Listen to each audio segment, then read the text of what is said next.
अरे आग लगे, ये भी कोई जिंदगी है।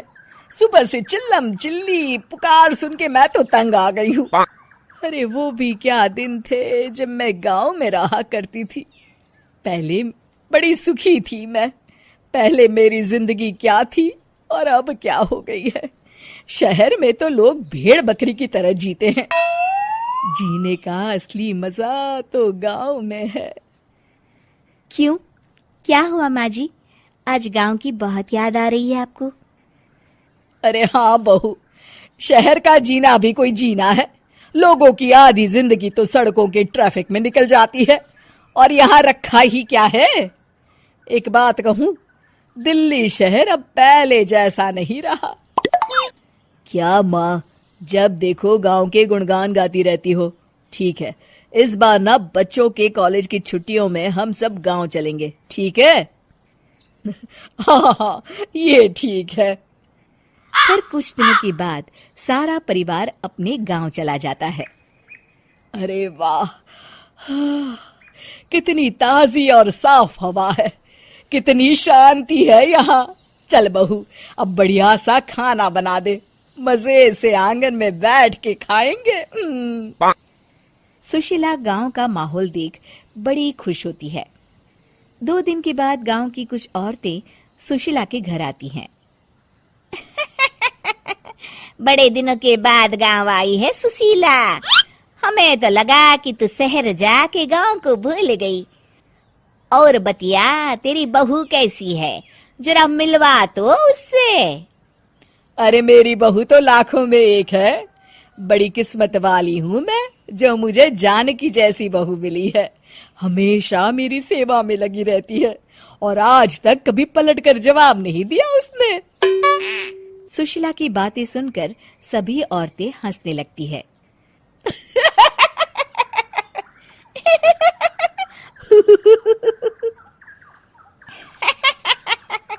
अरे कुछ भी बोले जा रही है। तबीयत तो ठीक है? तेरी बहू चांद से आई है क्या? क्यों बहनों, दुनिया की कोई भी बहू अच्छी होती है क्या?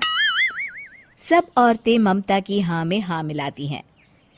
अरे मैं तो कहती हूँ दुनिया की हर बहू सास का खून चूसने वाली डायन होती है, डायन। मैं तो एक बिल में 1000 सांप के साथ रह सकती हूँ, लेकिन अपनी बहू के साथ नहीं रह सकती।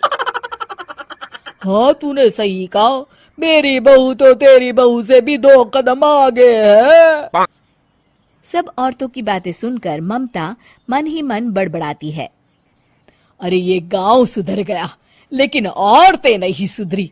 अगर थोड़ी देर और इनकी बेवकूफी भरी बातें सुनूंगी तो मैं सच में पागल हो जाऊंगी। फिर सुशीला उन औरतों को घर से दफा कर देती है और राहत की सांस लेती है। अरे बहू, जरा बाम लाके मेरे सर पर तो लगा दे। उन औरतों की फालतू बातें सुनकर मेरा सर चकरा गया है। इस गांव की औरतों का तो भगवान ही मालिक है। फिर अगले दिन सुशीला की सास उससे कहती है, अरे बहू, तू यहाँ क्या आराम फरमाने आई है? आखिर ये तेरा ससुराल है। चल चल, घर के कामों में हाथ बटा। शहर में कुछ काम धाम तो करती नहीं है। जरा अपने आप को तो देख, कितनी मोटी हो गई है। सारा दिन घर का काम करने के बाद शाम को सुशीला, हाय मेरी कमर, हाय मेरे पैरों ने तो जवाब दे दिया। आज तो मुझसे मक्खी भी न मारी जाएगी। अरे बहू, जरा आकर मेरे हाथ पैर तो दबा दे। जी माँ जी, अभी आती हूँ। तभी सुशीला की सास जानकी को रोकते हुए कहती है, अरे रुक जा बहू, एक दिन काम करके इसको इसकी नानी याद आ गई। हम लोग तो रोज इतना काम करते हैं, कोई जरूरत नहीं इसके हाथ पैर दबाने की। सुबह तक सब ठीक हो जाएगा। सुशीला अपनी सास की बातें सुनकर हैरान रह जाती है। इस तरह धीरे धीरे गांव आने के बाद सुशीला की परेशानी शुरू हो जाती है। फिर एक दिन अरे आज तो मैं कपिल शर्मा देखूंगी क्योंकि आज संडे है। सुशीला जैसे ही टीवी ऑन करती है तभी बिजली कट जाती है। अरे सत्यानाश, इस बिजली को भी अभी जाना था। इतने दिनों से मैं टीवी सीरियल देख नहीं पाई। हमारा देश इतनी तरक्की कर रहा है, अरे पता नहीं ये गांव कब सुधरेगा।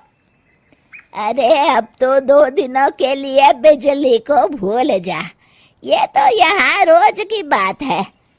अब इस अंधेरे में रहने की आदत डाल ले। हाँ हे भगवान, अब क्या होगा? ऊपर से इन मच्छरों ने जीना हराम कर रखा है। दूसरी तरफ घर के काम कर करके और बिना किसी सुविधा के सुशीला तंग आ जाती है और उसे शहरी जीवन याद आने लगता है। क्यों माँ, मजा आ रहा है ना? अरे आपने ऐसी सूरत क्यों बना रखी है? मुस्कुराइए, अब हम गांव में हैं। मोहन के साथ जानकी भी अपनी सास की खिंचाई करती है। हाँ हाँ माँ जी, आप ही तो यहाँ की बड़ी तारीफ कर रही थी।